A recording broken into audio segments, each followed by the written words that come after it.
आता आषाढ महिन्यात गोड खाऊन झालं, आता काहीतरी चटपटीत खुसखुशीत करूया.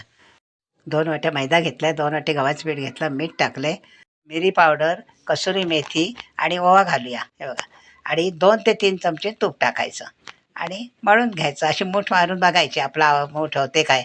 हे बघा, आता आपली मूठ वळते. मग आता पाणी घालून थोडं थोडं पाणी घालून मळून घ्यायचं घट्टसर, आणि एक गोळी घ्यायची आणि अशी चपातीसारखी पूर्ण लाटायची.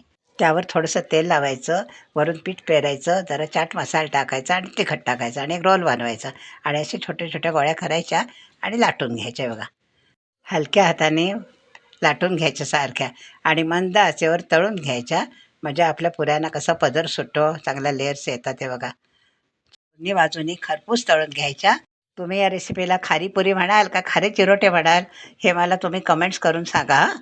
महिनाभर टिकणारी खारी पुरी तयार झाली. मग करताना ह्या आषाढ महिन्यात मग घ्या करायला.